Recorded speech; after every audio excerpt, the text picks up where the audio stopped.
Oi, gente. Depois de muito transtorno aqui, não sei se tá aparecendo para vocês, mas para mim apareceu agora. Entendeu? Aula do dia 5/5, Direito Civil 5, Bangu, noite. Vamos dar início, mas para isso eu preciso saber se todos estão me ouvindo, porque agora é que eu consegui visualizar a tela aqui, ela estava toda preta. Tá aparecendo? Que bom, né? Mas estão me ouvindo também?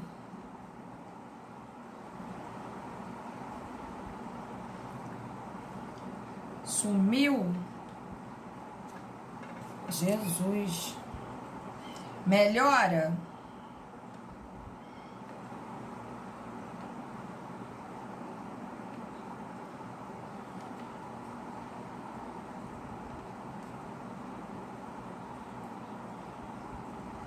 E agora, estão me ouvindo?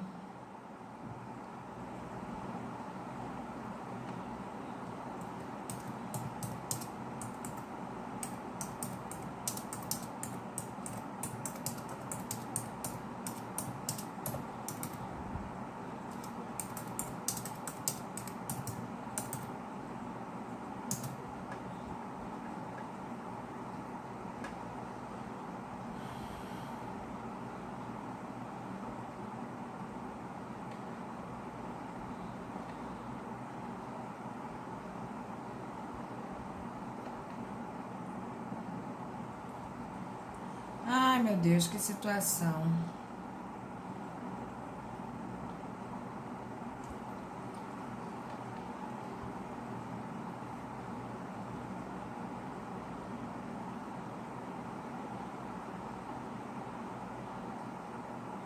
Para vocês verem, né? O quanto é complicado.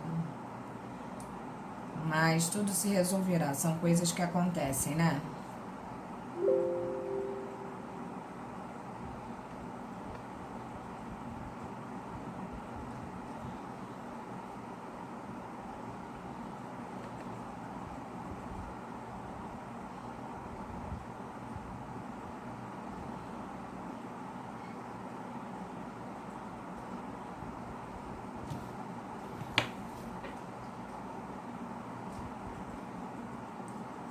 Só um momento, gente, que eu tô tentando aqui reinstalar aqui para poder ver se vai abrir aqui pra gente. É até uma forma de vocês entenderem que eu não os abandonei, né? Que eu estou aqui, por isso que eu gravo nos dois lugares, entendeu? Porque se um der problema, pelo menos o outro tá funcionando, né?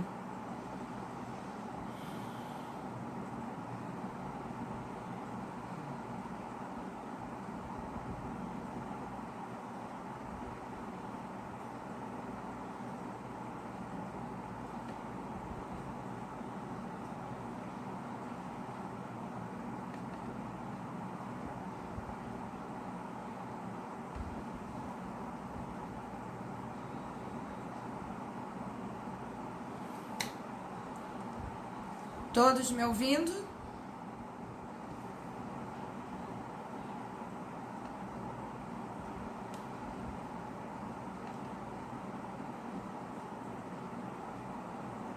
Vocês me ouvem agora?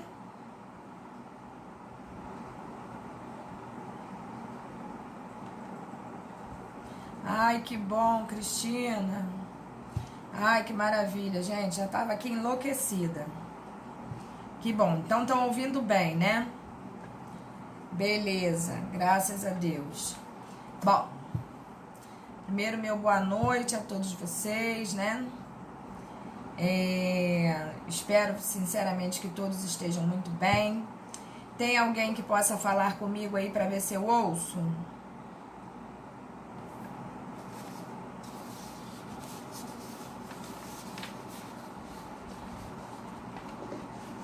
Oi, professora, alto e claro. Oi, Rosemary, tudo bem? Tudo bem. Graças a Deus. Muito obrigada, Rose. Bom, gente, vamos lá então, né? Na aula passada nós paramos no material 2, não foi isso?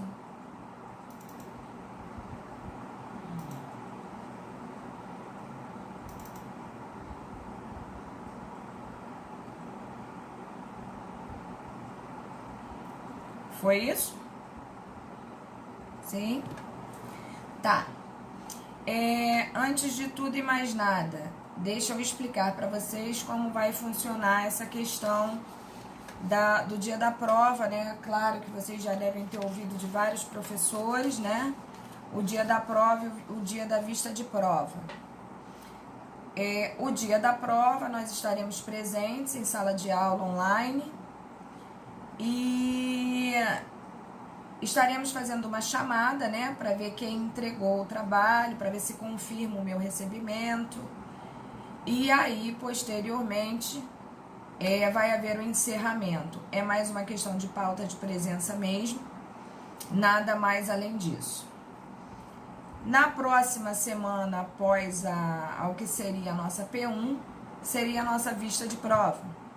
Então, nesta vista de prova, o que seria a nossa vista de prova, estarei também presente aqui online com vocês para dizer o que eu achei do trabalho, colocar os critérios de avaliação, comentar com vocês os possíveis erros e acertos, né, para que vocês fiquem sem dúvida quanto a alguns aspectos,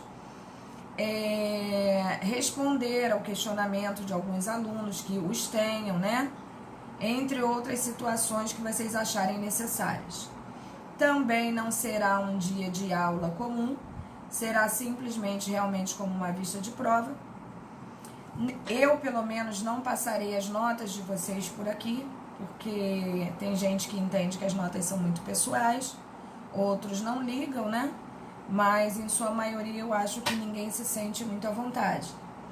Apesar de eu não ter dúvidas de que as notas dos trabalhos vão ser notas bem altas, né? Uma vez que a competência de vocês permite que os trabalhos sejam muito bem elaborados. E na outra semana, aula normal, aula comum, graças a Deus, continuidade da nossa matéria. Em relação a tudo isso que eu falei, nós temos alguma dúvida? Ainda temos dúvida quanto a alguma parte do trabalho?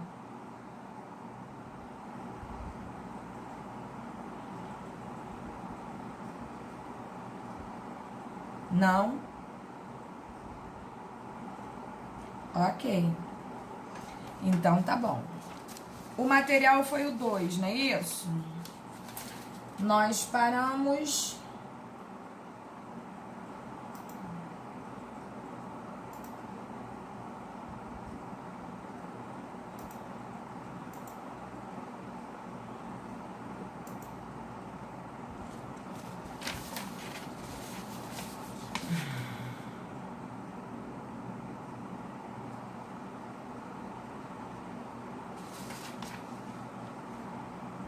Vinte e 28? Poxa, muito obrigada.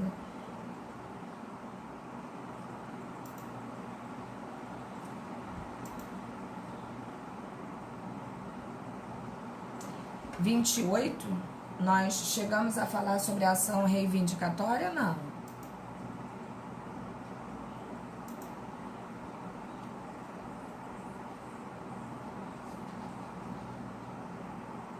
Tá.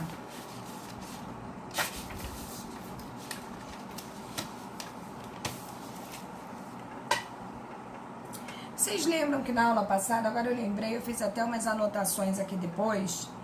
Vocês lembram que na aula passada eu comentei com vocês sobre a questão das posições, né, quanto à indagação da posse justa e da posse injusta? Vocês lembram disso? E disse que isso seria um assunto muito pertinente. Falei também que é um assunto muito interessante, que vocês vão encontrar posições para todos os lados, tanto jurisprudencial quanto doutrinário. E realmente eu gostaria que vocês abrissem a mente aí e que vocês conseguissem assim imaginar dentro daquilo que nós já estudamos, dentro daquilo que vocês já anotaram aí, dentro do nosso material. Eu gostaria de saber se uma posse injusta pode sanar se tornando uma posse justa. Se existe essa possibilidade para os operadores do direito trabalharem. Existe a possibilidade da posse injusta transformar-se numa posse justa? Quem poderia dissertar um pouquinho sobre isso aí?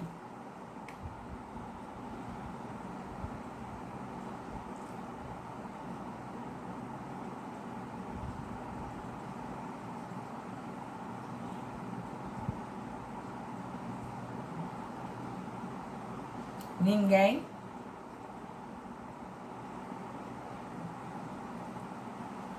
Então vamos anotar só um detalhezinho disso aí. Eu vou falar e vocês vão anotar, e se por acaso ficar complicado de vocês entenderem o que eu estou falando, eu digito. Mas como vocês disseram que estão ouvindo bem, eu acho que dá pra gente fazer. Vocês estão com papel e caneta na mão?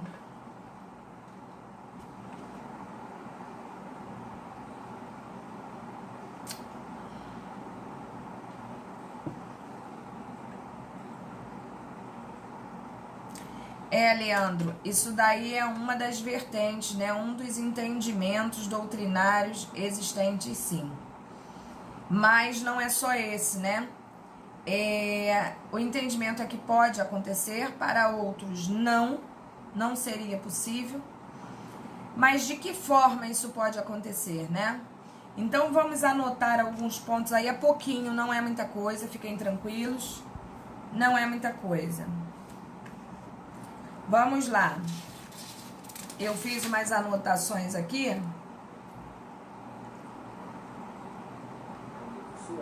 Oi. Que pesquisando até vários, eu passei por alguns relacionados a esse assunto. Eu acho que a possibilidade existe, das pesquisas, dos levantamentos que eu fiz, a partir do momento do critério temporal, né? Passeando em dia, e a partir do momento que a posse se torna pública. Seria isso uma das possibilidades? Seria essa uma das possibilidades, né? Você falou a posse de 1 ano e dia, é isso?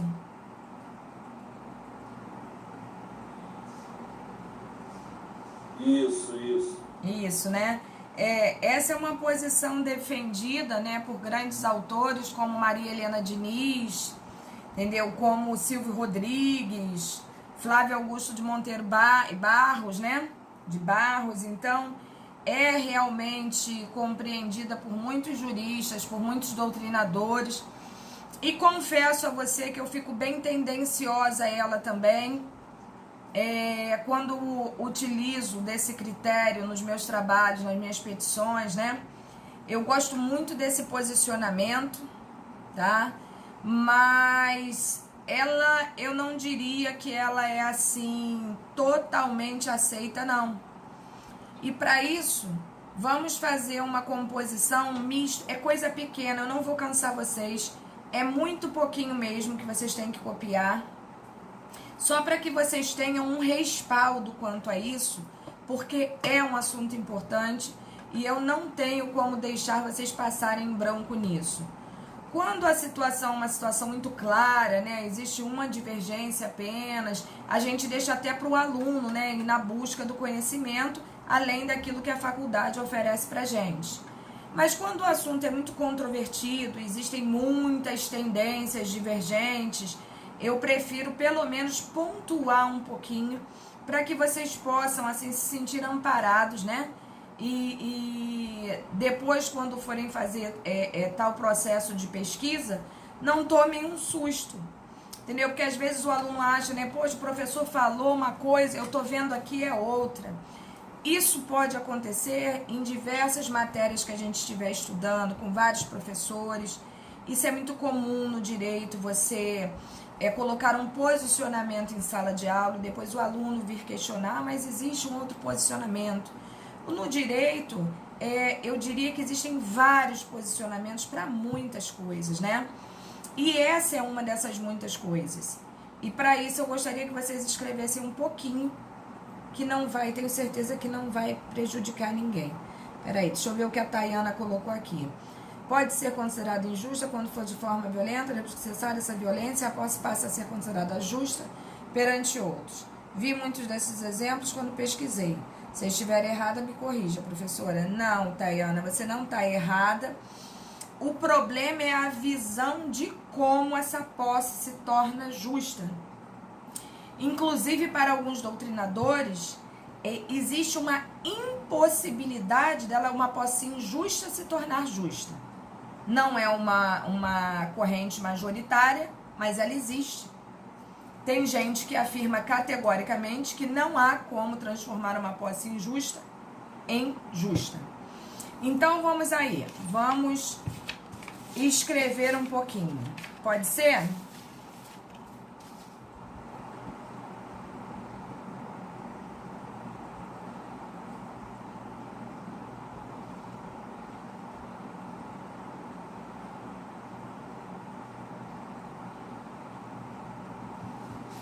Então, vamos lá, gente. Posso? A hora que vocês estiverem prontos, avisa, porque eu vou ter que colocar para vocês. É pouca coisa, não vou fazer vocês escreverem muito. Então, escrevam assim, ó. Entendimento sobre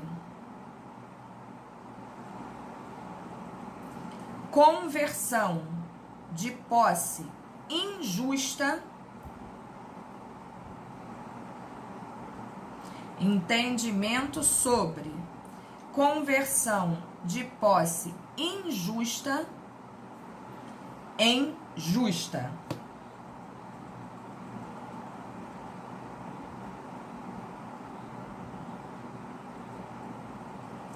O áudio tá bom para vocês poderem escrever? Beleza. Se ficar ruim, vocês me avisam. Então, coloquem assim, olha. Para Caio Mário,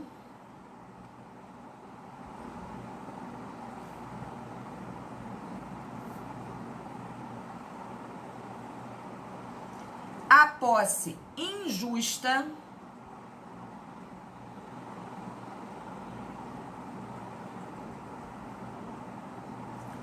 não poderá ser convertida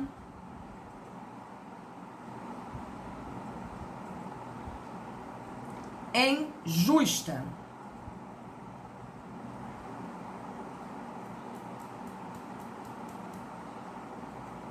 Quer pela vontade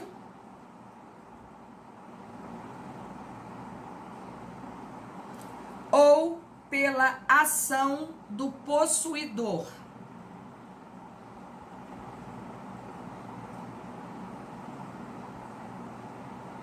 Ou também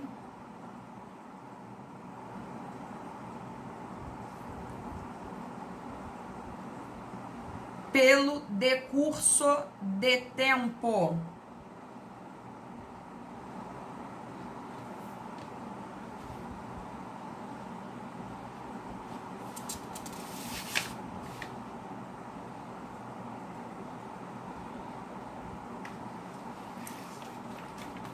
Deu para entender isso aí numa boa, gente?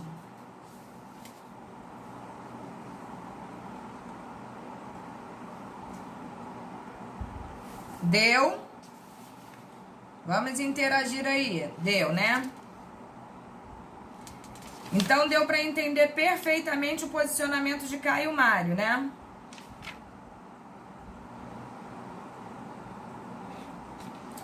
Para ele, vocês não precisam escrever não, tá? Porque o pensamento dele foi esse que eu coloquei aí para vocês.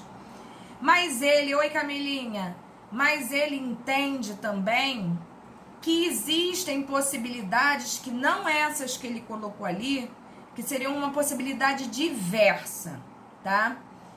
De se transformar uma posse injusta numa posse justa.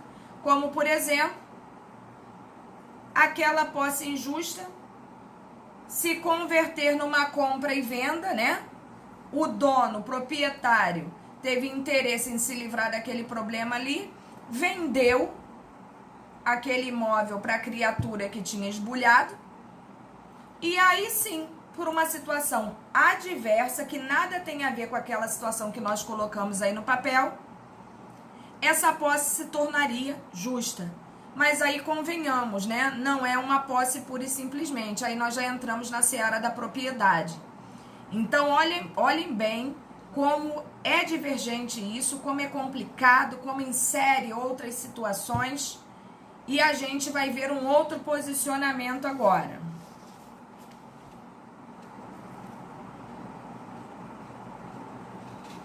Bom, para Carvalho Santos, escrevam aí.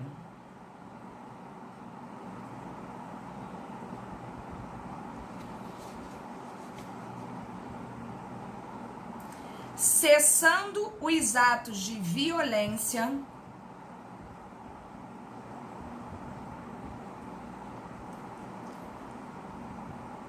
e de clandestinidade,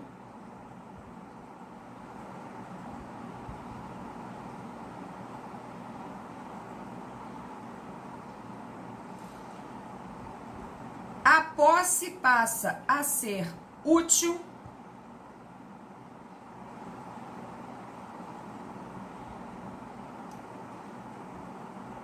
como se nunca tivesse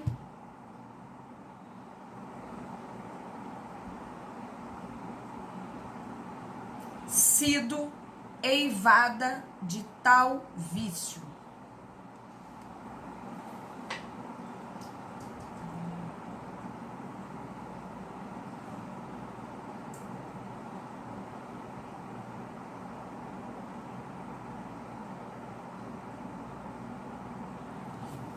Em que parte, Camilinha? Tudo ou tem uma partezinha que você não conseguiu?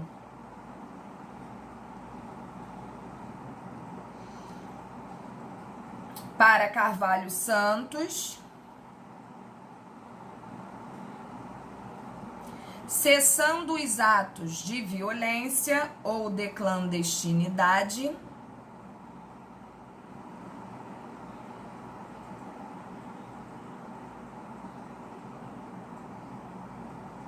a posse passa a ser útil, como se nunca tivesse sido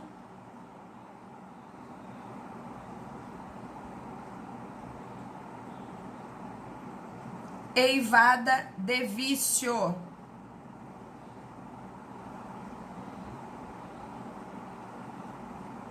Deu para pegar, Camilinha?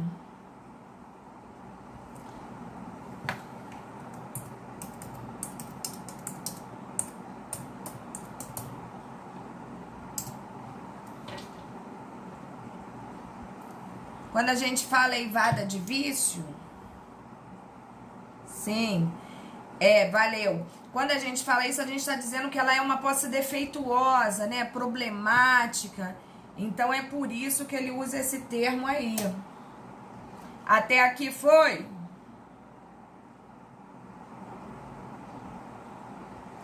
Agora vamos entrar no posicionamento que o nosso colega até comentou aí, né? Que é um dos posicionamentos mais discutidos e mais conhecidos. Nós temos também um posicionamento, né? Anotem aí, que é o posicionamento de Silvio Rodrigues, Maria Helena Diniz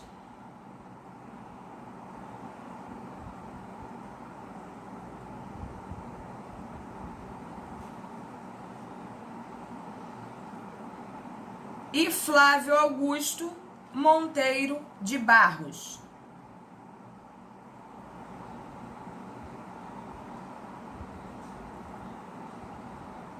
Posso prosseguir?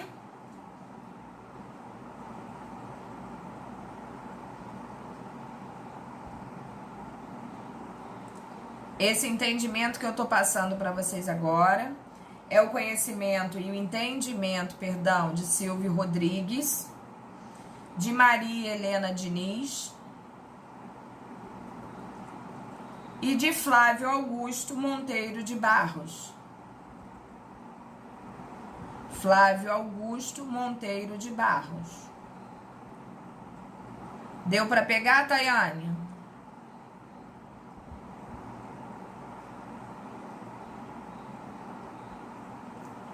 Beleza. Então, o entendimento desses três juristas... Nada, Tayane, que isso? O entendimento desses três juristas, eu diria para vocês que é um entendimento, assim, muito aceito pela doutrina, mas também muito discutido, porque ele gera certas polêmicas, né? Porque eles dizem o seguinte, anotem aí. Sustentam que a posse injusta, esses três, né? Sustentam que a posse injusta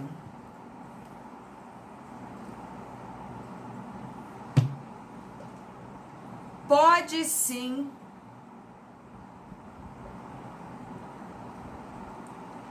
ser transformada em justa.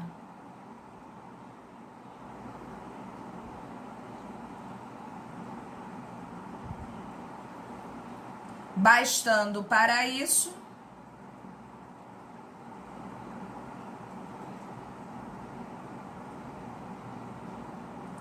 que se passe ano e dia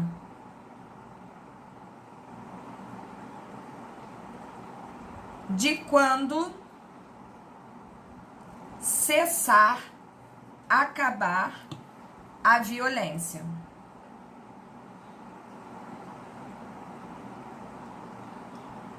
Ou de quando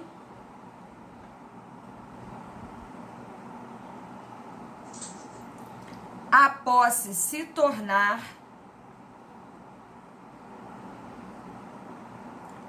pública. Professor, a partir do dia em diante? Ano e dia? Sim. Ano e dia de quando cessar a violência.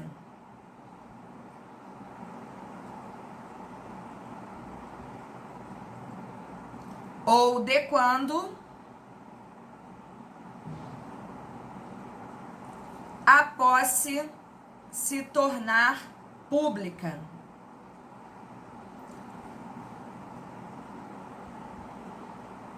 Deu para pegar aí?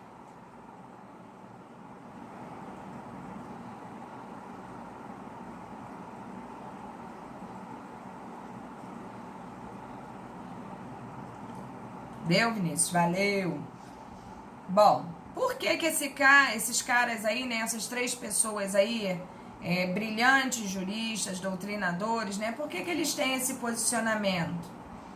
Porque eles acham que se você está na posse de um imóvel, por exemplo, e você estiver lá antes de se propagar este 1 ano e 1 dia, ainda que com posse justa, vamos dizer assim, você não adquire posse velha. E que se você, a partir de ano e dia, você adquirir posse velha, obviamente, porque não houve óbice em relação à situação de você estar naquele imóvel. Ninguém foi questionar aquilo.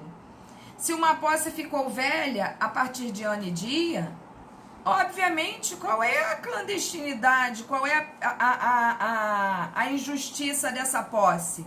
Uma vez que o proprietário não a requereu. Então, esse é o entendimento deles, que passado esse ano e dia, não reclamado, manteve-se a inércia, e imediatamente essa posse se transforma em justa. Esse é o entendimento. E aí, deixa eu ver aqui,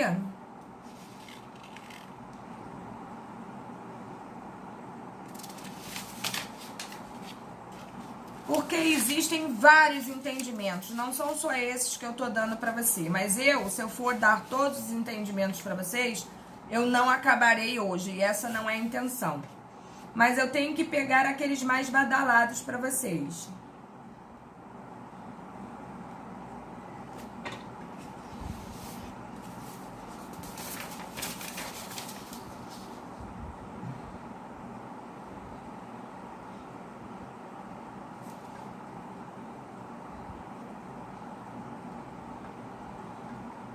Bom, vamos pegar a última aí, que também é importante, né? Não é a última existente, é a última que eu tô passando para vocês, para que vocês tenham pelo menos a noção do quanto isso é controvertido, do quanto isso é debatido, quanto isso é o tempo inteiro questionado por quem trabalha na área jurídica, para que vocês possam ter algumas vertentes diferenciadoras, das quais vocês possam, né, adquirir o raciocínio jurídico e partir daí a pesquisa de vocês. A verdade é essa.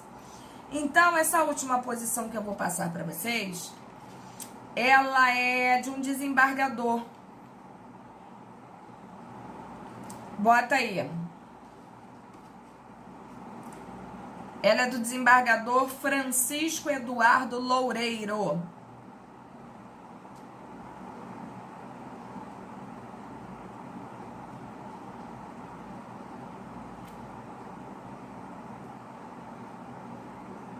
Conseguiram pegar? Desembargador Francisco Eduardo Loureiro. Ele faz uma análise do artigo 1208 do Código Civil.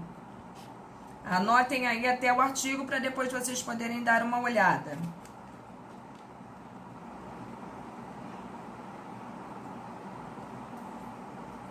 Ele diz o seguinte, anotem. Enquanto perdurarem a violência e a clandestinidade,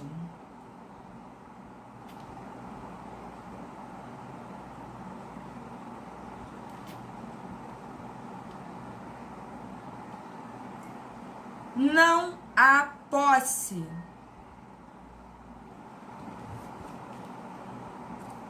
mas simples detenção.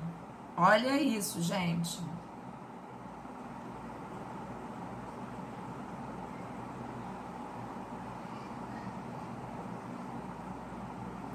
Ponto.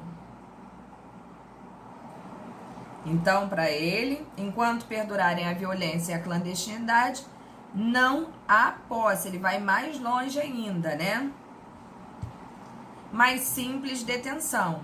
E ele não fala isso da cabeça dele, nem por vontade própria. Ele está embasado no artigo. Então, se liguem nisso. No momento em que cessam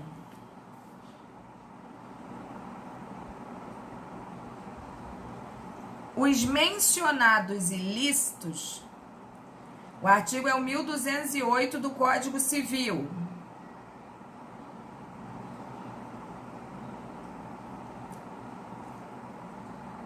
Vamos lá?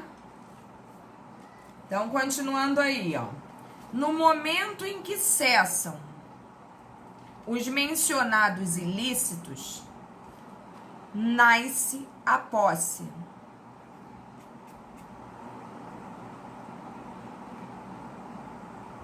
Vírgula. Porém, injusta.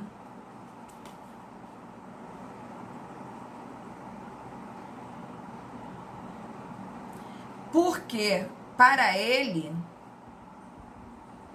Professora, só um momento, por gentileza. No momento em que cessam os mencionados ilícitos.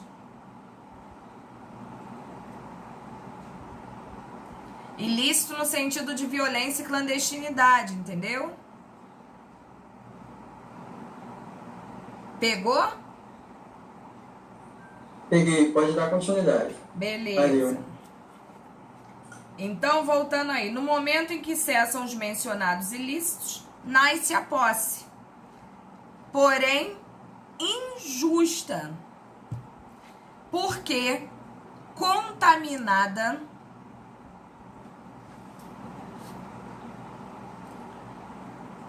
de moléstia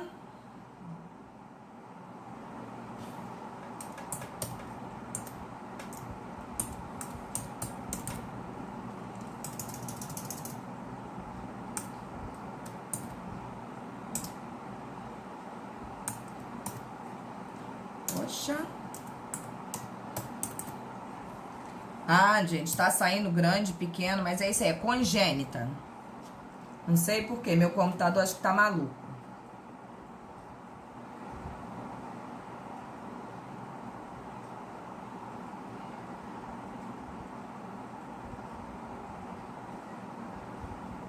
Então, na cabeça desse cara, que também deve ser respeitado, apesar de se transformar numa posse, é verdade.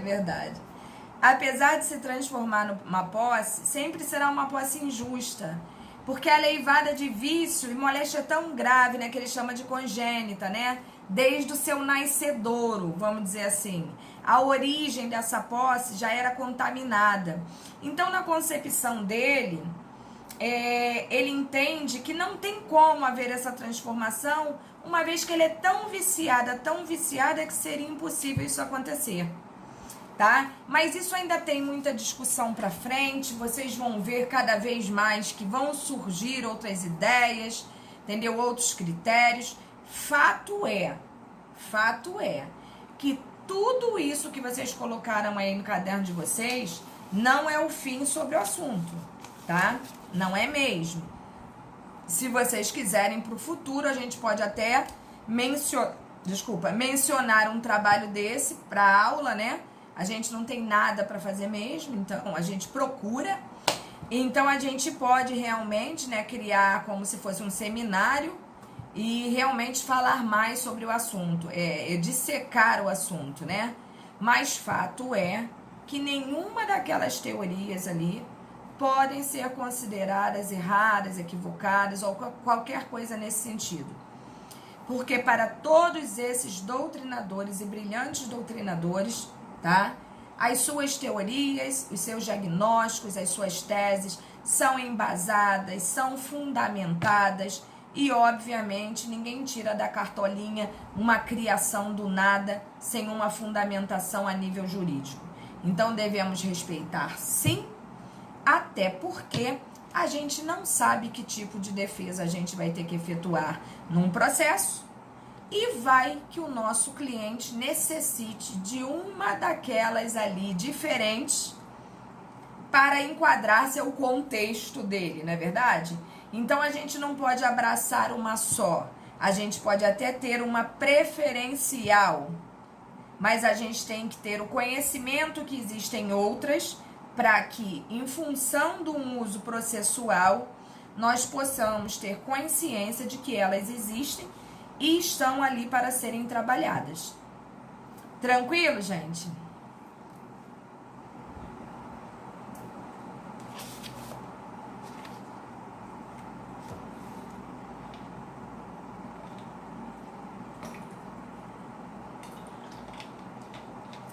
Beleza. Vocês hoje estão tão quietinhos, eu tô achando assim que vocês estão preocupados com esse negócio de trabalho, não estão não? Vocês devem estar com a cabeça mil, porque é a semana de entrega de trabalho, é isso? Entendi.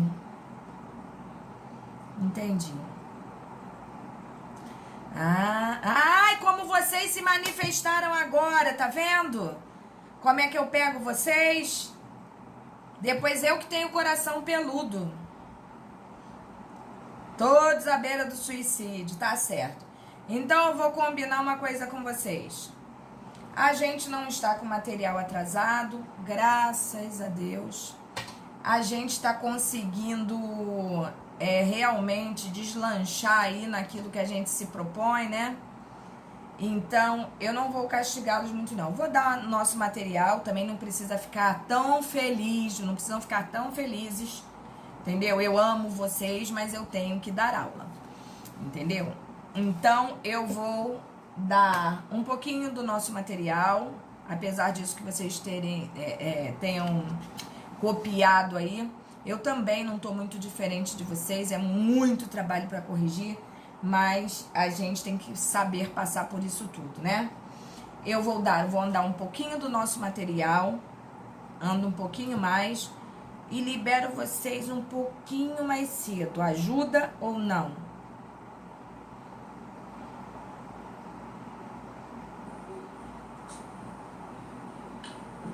Tá Ô, bom. professora, como a gente não está muito atrasado, Hum. a senhora podia liberar a gente agora, né? Ah, cara de peroba. Tá bom. Não, vamos andar um pouquinho só no nosso material, pode ser? Aí, ó, nosso material tá acabando. Sabe quanto falta de folhinha do nosso material? Nós paramos na 28. O nosso material vai até só o 33. Não podemos acabar? Eu concordo com o Vinícius. semana que vem. Eu concordo com o Vinícius. Nada disso. Vamos acabar. Eu, hein? Vocês estão doidos? Não, vamos acabar sim. Vamos acabar. Vocês fizeram aqueles exercícios? Professora, 28 para 33 são 5. Então pronto, é rapidinho. Então, pode ser semana que vem. Não, semana que vem é prova. A outra semana é vista. A outra semana nós temos mais matéria e temos os exercícios que nós não fizemos, que nós vamos fazer em aula, tudo bem?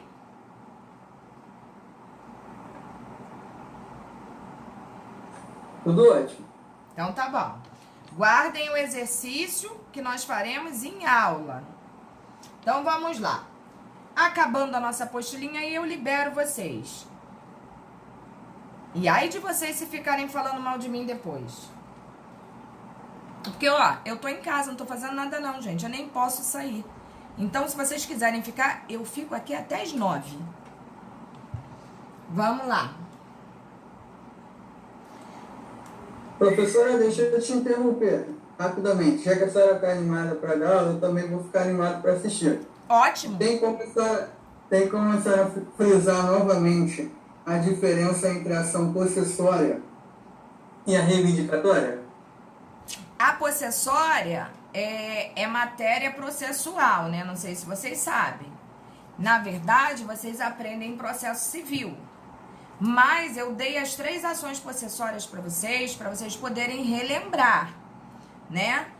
E agora a gente vai falar um pouquinho da reivindicatória, nesse slidezinho que a gente vai ver aqui. E posteriormente eu darei para vocês a diferença entre ambas, até para que vocês possam anotar. É pequenininho também, vocês não vão ficar castigados não. Vamos lá então pra gente andar. Não vai ficar sem resposta a sua pergunta, tá? Eu vou dar a você e vai ser dentro de uns 3 minutos no máximo, tá bom? Valeu, Vinícius, muito boa a sua pergunta. Vamos lá. Eu chamei a atenção de vocês nesse slide 28 aí, quando eu coloquei. Não confundam com a ação possessória já estudada. Ação reivindicatória nada tem a ver com ação possessória. Não confundam as duas coisas. Elas até se parecem, mas não são iguais. Então, vamos lá. A possessória é a ação do possuidor contra o invasor, que inclusive pode ser o próprio proprietário. Olha isso. Exemplo: locador quer entrar a qualquer hora na casa do inquilino, alegando ser o dono. Ora, eu alugo a casa para você e depois dou um ataque dizendo que eu posso entrar lá a qualquer momento porque a casa é minha. Não. A casa pode ser minha, eu sou proprietária, mas naquele momento em que eu alugo para você, quem possui a posse direta é você e não eu. Eu sou proprietária com posse indireta, porque quem está no imóvel é você. Então tem que ser respeitado, né? A gente aluga a casa para o outro e acha que pode ir lá abrir os armários. Isso não existe. Então, continuando aqui. Mas o proprietário que aluga uma fazenda também pode usar a possessória se agricultores ameaçarem invadir e o arrendatário, que é a forma como a gente chama quem aluga uma fazenda, um sítio, né? A gente não tem o costume de usar o termo aluguel, a gente fala arrendamento, né? Não toma providências. Então, veja bem, ação possessória é a ação do possuidor. Se o possuidor dorme e não entra com uma possessória, eu, proprietária, que arrendei para ele o meu imóvel, posso tomar a frente, ainda que como posse indireta, e reivindicar o imóvel como posse que eu tenho, não como proprietária. Até aqui tá dando para entender?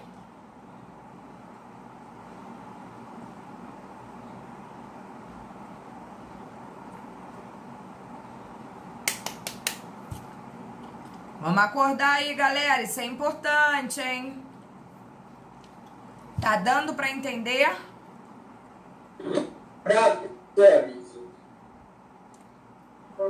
Professora, Oi. dúvida, o arrendamento pode ser feito também em comércio, sem ser rural? Não entendi a pergunta. O arrendamento pode ser feito também em comércio, sem ser rural? Arrendar? Tem gente que utiliza esses termos, eu também já vi. Não é muito comum, mas já vi bastante, usualmente falando, já vi também. Entendeu? Eu acho que não há impedimento quanto a isso, porque, na verdade, é caracterizar que aquilo ali é um aluguel, né? E tanto o próprio aluguel quanto o próprio arrendamento caracterizam tal situação. Então, não é impedimento nenhum, não. Não é usual, tá? Não é usual. Tá bom? Tá bom, obrigada. Nada. Então, vamos lá. Afinal, o proprietário tem posse indireta, como nós falamos aqui. A vantagem da possessória é a possibilidade de concessão liminar do juiz. Olha isso, se liguem nisso. Concessão liminar do juiz. É possível, usual e comum. Na reivindicatória, cabe tutela antecipada, havendo a verossimilhança. O que é a verossimilhança? É quando o juiz percebe que os fatos alegados batem exatamente com as provas acostadas. Aí ele vê o quê? Epa! Realmente não há o que discutir aqui, ó. Faz o seguinte, manda aí essa tutela, defere essa tutela antecipada aí para essa criatura, entendeu? E depois, para quem não sabe a diferença entre tutela antecipada e a questão ali da liminar, dá uma bisolhada em processo para que vocês não se equivoquem quanto a esta situação, tá? Então, vamos lá. Esse direito de reaver é consequência da sequela. Sublinha, acho que eu já sublinhei isso aí para vocês. Aquela característica dos direitos reais que nós vimos na primeira aula e que permite que o titular do direito real o exerça contra qualquer pessoa. Ele possui esse direito erga omnes, lembram disso? É uma chatice a gente ficar repetindo isso para o aluno toda hora, mas é porque a gente sabe que às vezes o aluno esquece. Então, esse direito de sequela, que é contra qualquer um e todos que forem necessários, é isso que a gente chama de direito de sequela. Agora, vamos para outra situação aqui. É direito absoluto. Se o proprietário pode dispor... Só um momento, por favor, please.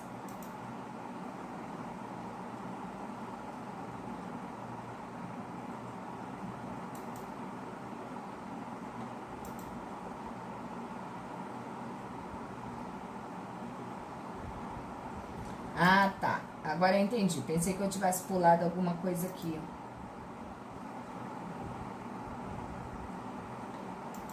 Vamos lá. Dando continuidade aí.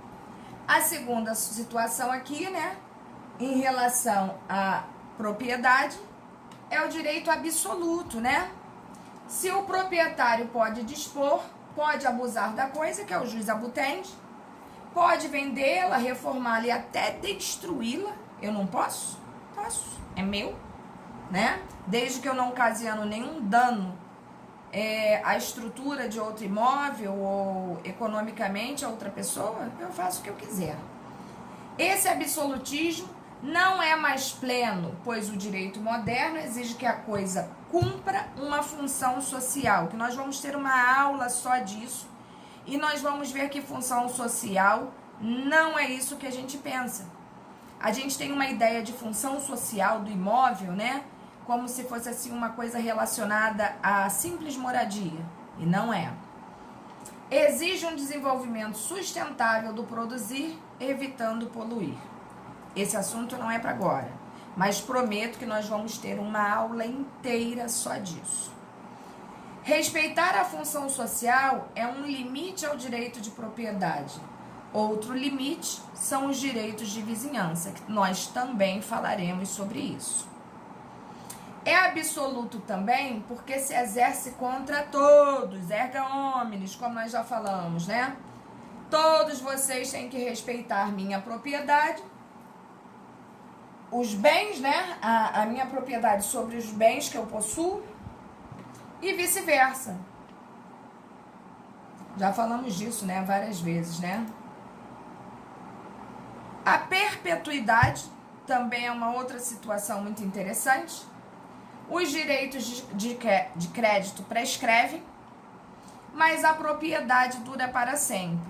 Se eu mantiver, né, as características de dono que sou, não abandonar a coisa, respeitar a função social, entre outras situações, eu não perderei a propriedade também.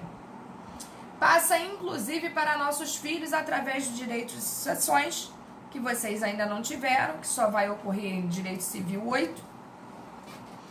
Quanto mais o dono usa a coisa, mais o direito de propriedade se fortalece, porque não basta você ter o título, né? Ninguém sabe que você tem um título de propriedade. As pessoas entendem que o dono é aquele que age como se dono fosse. Tanto é que muitas das vezes as pessoas acham que quem aluga é o proprietário, porque ele tem ânimos de dono, ele age como se fosse dono, não é isso? A propriedade não se extingue pelo não uso do dono, não mesmo, né? Mas sim pelo uso de terceiros. A prova disso é que se eu uso, dificilmente, né, terceiros se sentirão no direito ou na possibilidade que seja de se beneficiarem daquilo ali, porque eles estão me vendo ali o tempo todo. Agora, se eu passo 5 anos sem ir ao meu imóvel, as pessoas começam a passar, né? E a olhar, caramba, deve ter morrido, o troço está abandonado aqui, o troço está jogado. E realmente isso facilita, né, para terceiros.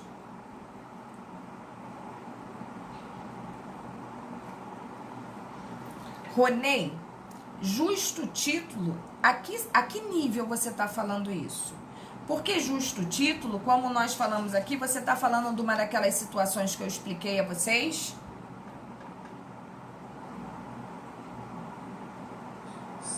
Sim, professora, sim. Entendi. Você deve... Seria um dos requisitos da posse, não? Ou estou equivocado? O justo título, mas é justo título de quê? É isso que eu estou falando para você. O possuidor seria... Ele teria que ter esse justo título? Porque a posse só é reconhecida depois de quê, Ronei? Em regra, pela nossa lei. Se ela for mansa, pacífica, né? Se houver ânimos nome, se não houver contestação. Tá, mas a partir de quando você tem um justo título de posse?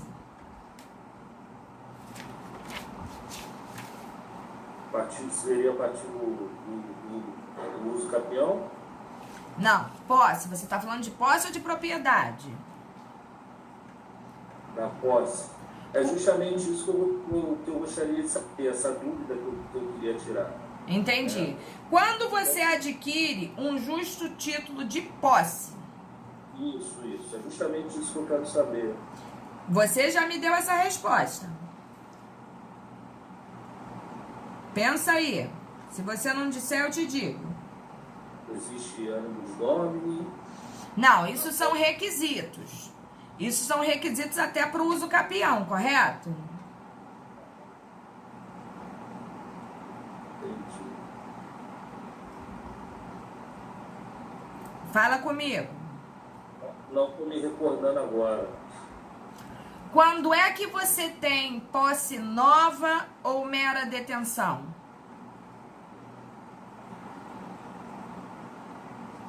Depende. Depende da corrente. Não. Isso é legal. A gente está ao amparo da lei.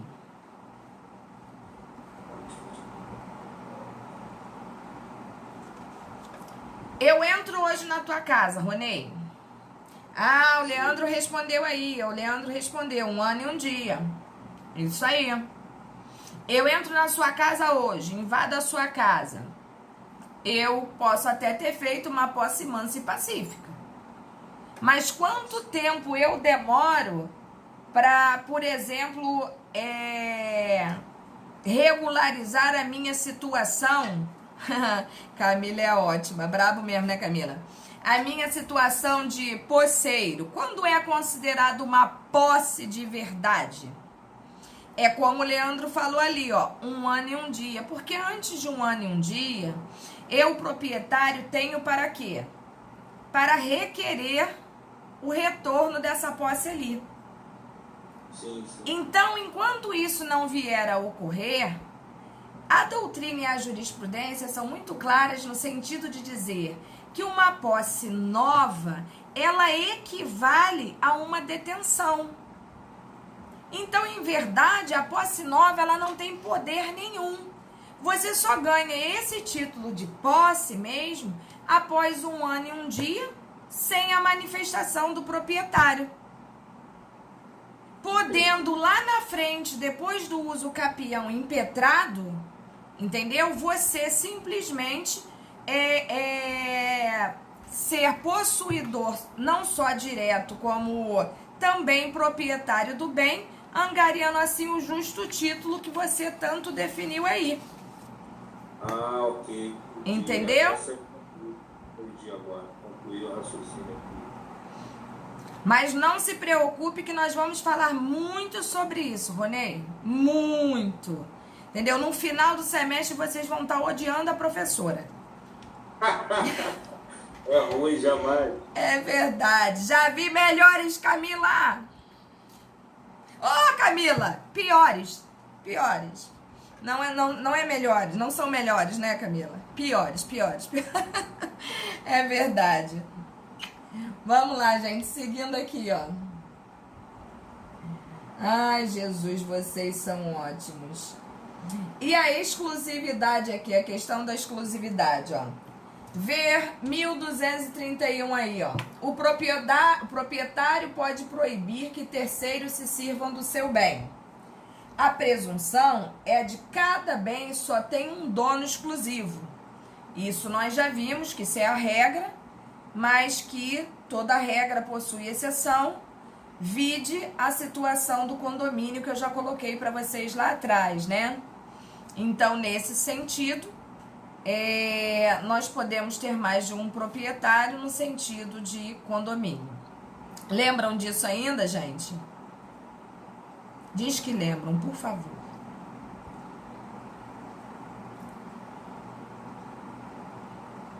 Lembram não, né? Todo mundo quietinho. Vixe Maria. Tá vendo aí? Condomínio, que eu comentei com vocês, né? Que tanto um condomínio de casas ou de apartamento, existem espaços comuns onde todos são donos, né? Todos são donos daquele mesmo espaço ali. E não há como dividir coisa indivisível, sem gerar um dano ao patrimônio do outro. Lembram disso? Disse também que tem uma outra espécie de condomínio, que seria assim, meu pai falecer, né, e deixar um imóvel para 5 filhos. Como é que a gente faz, né? Aquele imóvel fica em condomínio. Lembram disso? Entendi. Então, beleza. Mas nós vamos também falar sobre isso.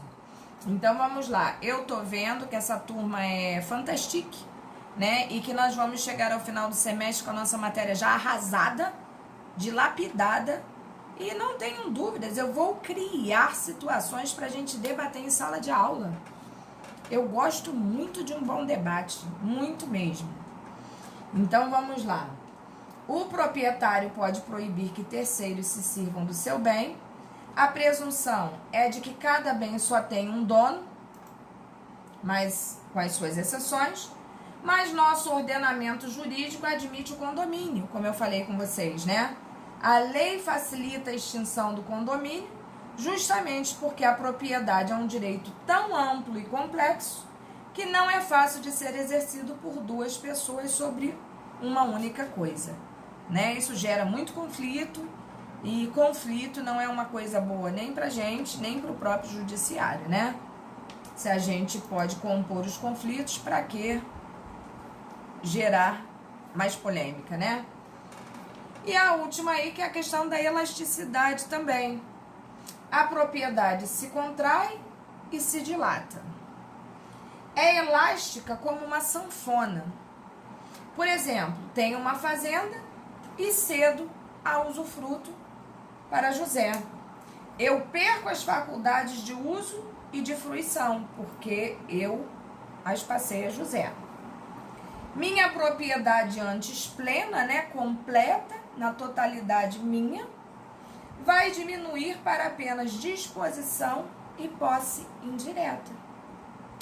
Mas ao término do usufruto, minha propriedade se dilata de novo e torna-se plena novamente. Tranquilo? E aí a questão dos sujeitos, né? Quais os sujeitos no direito da propriedade?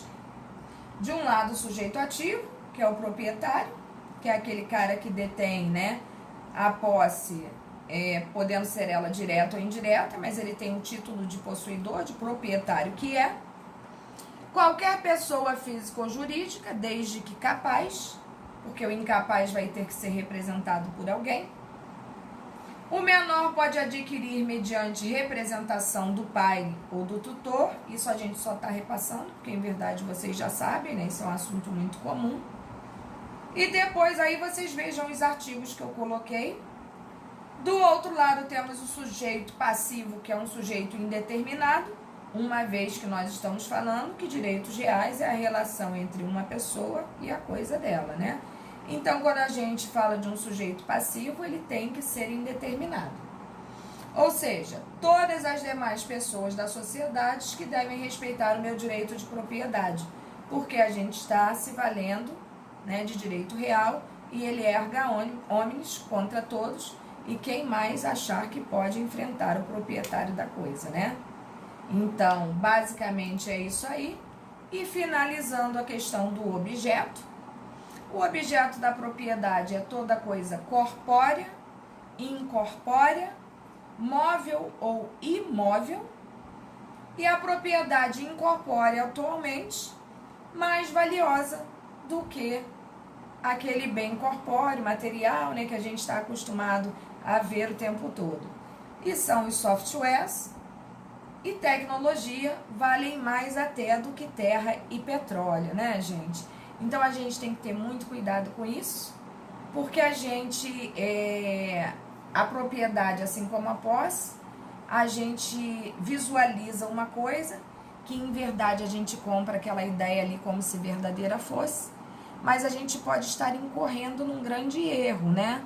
Porque não necessariamente aquilo que a gente vê é aquilo que de fato, de verdadeiro acontece, ou o que é, né?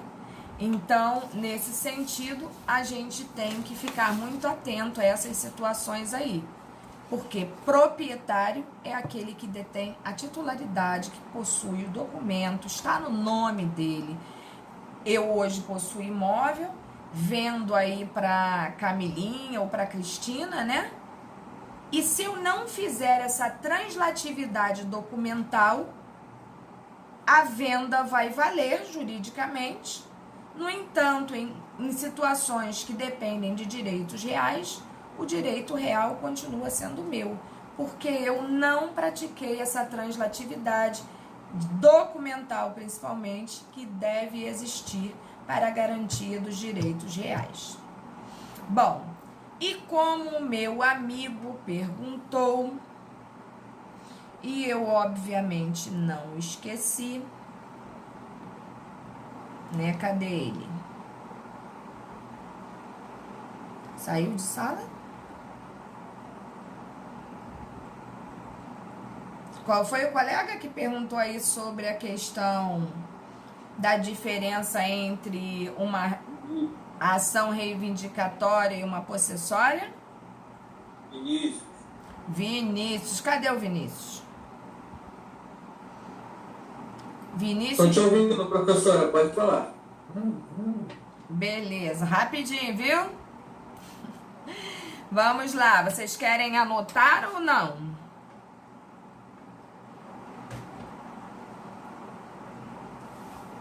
Hein?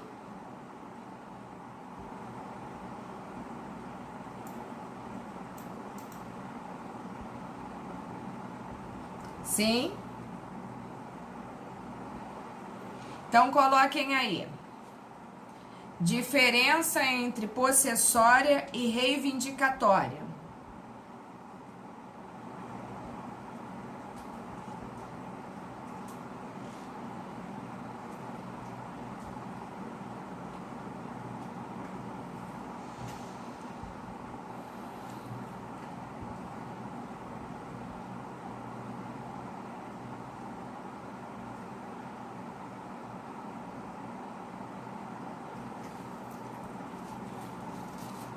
A possessória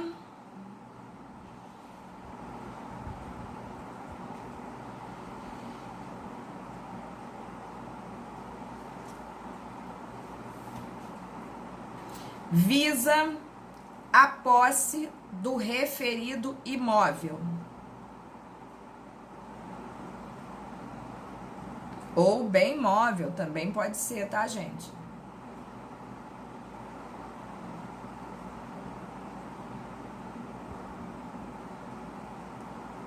Enquanto a reivindicatória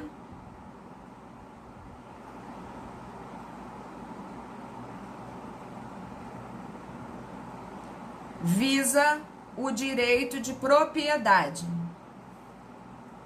Repito sim, Inês.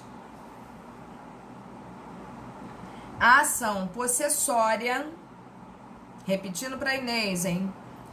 Visa a posse do referido imóvel ou móvel, como eu falei para vocês, né? Enquanto a ação reivindicatória visa o direito de propriedade do imóvel ou móvel. Deu para pegar aí, Inês?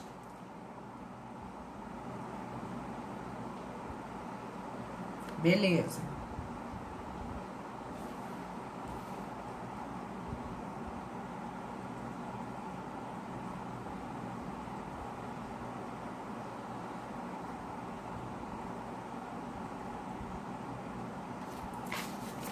Anotem aí também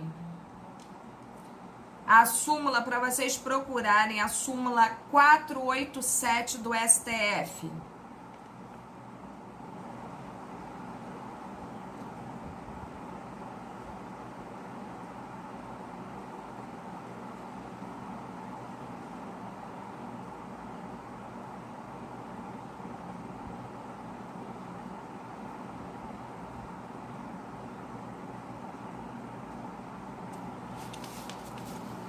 E anotem aí também o artigo 923 do Código de Processo Civil.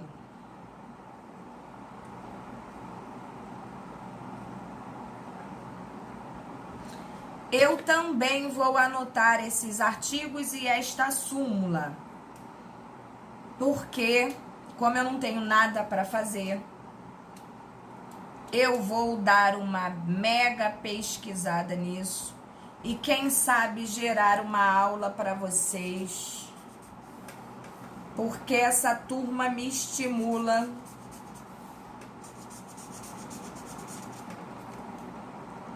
e, claro, se a turma me estimula, a gente age, porque vocês têm sede de conhecimento e eu nem gosto de ensinar, então juntou-se o útil ao agradável e deu tudo certo. Deu para pegar aí todo mundo?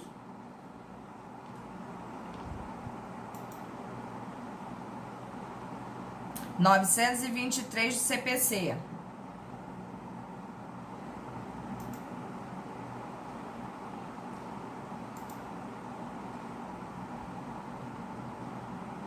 Temos alguma dúvida? Ou não?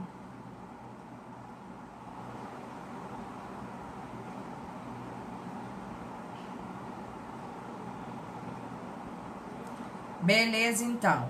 Então, gente, olha só. Para finalizar, sei que vocês estão abarrotados de coisa.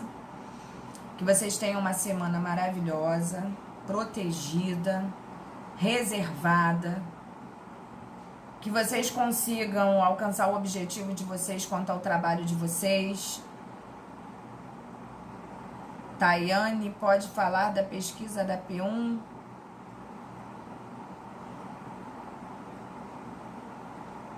Isso, Leandro, isso aí. Isso aí. Tayane, sobre o que exatamente? Qual é a dúvida? Eu postei, Tayane, no Sigu todos os critérios que vocês têm que seguir em relação à pesquisa. A entrega é até semana que vem, né? Datado do dia de hoje, não é isso? Que seria a nossa P1. Se você não estiver conseguindo acessar o Sigu, acho que os colegas já postaram até no grupo de vocês todos os critérios que devem ser seguidos, como tema, formatação, capa. Eu coloquei tudo, e-mail que é para ser enviado, que expondo inclusive que deve ser enviado em PDF, entendeu? Então, qualquer situação que você queira nesse sentido, acho até melhor você olhar lá, porque aí você tem um segmento, entendeu? Porque eu falar, eu posso repetir tudo e de repente você esquecer também. Então, acredito que o melhor critério seja você olhar lá, até por uma questão de formatação, né? Que a formatação está disposta lá seguramente. Deu para entender, Tayane? Ou tu tem uma dúvida específica?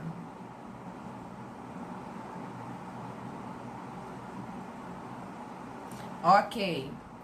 Gente, Leandro, é isso aí mesmo. Aí depois tu dá uma olhadinha no artigo e você vai ver que tem tudo a ver com isso que a gente falou aqui, né? É uma situação relativa à posse e o artigo vai falar que existe uma proibição, né? E depois a gente vai discutir sobre isso com certeza, tá?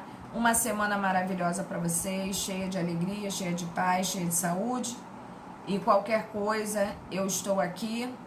Qualquer dúvida, eu estou aqui. E vamos tocar isso aí, que eu tenho certeza que no final dessa P1 aí vocês todos estarão arrasando. Beijo no coração de vocês.